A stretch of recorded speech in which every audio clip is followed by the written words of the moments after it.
Lifetime Achievement Award, the Honorable Melquiades Martinez. It was April 1958. Mel Martinez and his brother Ralph lay on the bedroom floor as gunfire erupted in the streets. 4 years later, he was on a plane, separated from his family, leaving his native Cuba and headed to safety in the United States. With the help of Catholic charities and a program called Pedro Pan, Melquiades Martinez began life in America as a 15-year-old exile, not knowing what lay ahead. Well, I think that the most glaring moment of that upcoming separation happened when at the airport we were placed into the pecera, which was a glassed-in room where all people leaving Cuba in those days had to go. And so for a period of 3 hours or so during that day, that physical separation was sort of a cruel prelude to what was coming later that day when we would be separated for over 4 years. After a few months, Mel was placed with a foster family in Orlando. They knew no Spanish, and Mel knew no English. But his new foster parents treated him like one of their own. In high school, Mel's Spanish-English dictionary was his constant companion. At first, despite his best efforts, he found himself unable to keep up. The fact is that I didn't speak English and I wasn't doing very well in school when I just, there was no bilingual education or anything like that. And so it really was a tough time academically, for sure. I didn't really have a plan B. So succeeding and getting on with life was part of what I needed to do and have to do.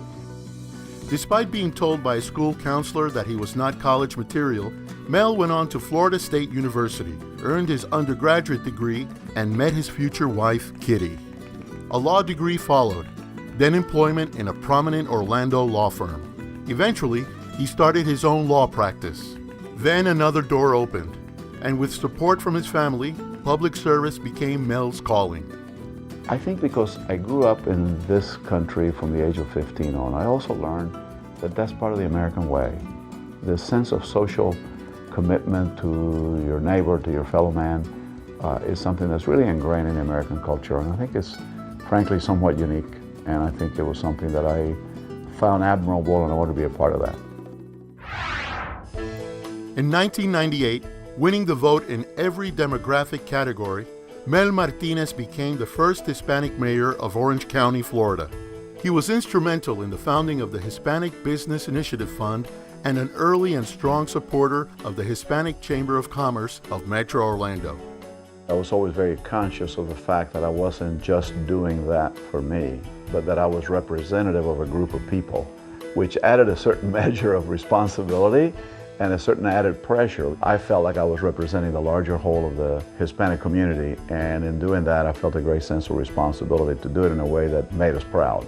Service on the national stage quickly followed when Mel was chosen by President George W. Bush to join his cabinet as the Secretary of Housing and Urban Development. In 2004, Mel became the first Cuban American to serve in the U.S. Senate.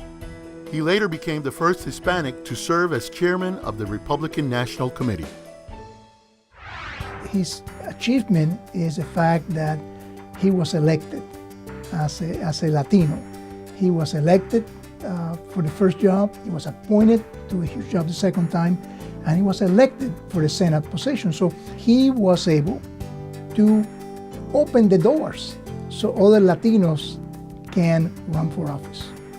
Before he left Cuba, long talks with his father gave Mel a firm foundation for how to live with courage and character. So we had this wonderful bond and a lot of lessons, a lot of life's lessons about right and wrong, about honesty, about gratitude, about things, these values that he was able to impart that I think carried on with me and continued with me. Mel's son John also learned much from his father. The core principles I've learned from him are to have integrity, to have character, to be honest, and to do what you think in your heart is right. It's that simple. Today, Mel serves as the chairman of the Southeast and Latin America for J.P. Morgan, Chase & Company. Fleeing to a strange new country can be frightening. For Melquiades Martinez, having values he could trust was essential. Well, I think when you're in a moment like that, you have to, even at a young age, you have to dig deep into that reservoir that you have within you. And in my case, it was my faith, which was always a paramount part of my life, thankfully.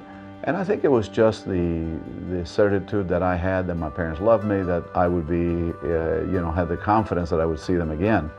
Today, the United States has become Mel's adopted home, and its people have become his friends and family. I look forward to continuing to be involved in the community. I've been very interested in the issue of homelessness. I plan to continue to work in that.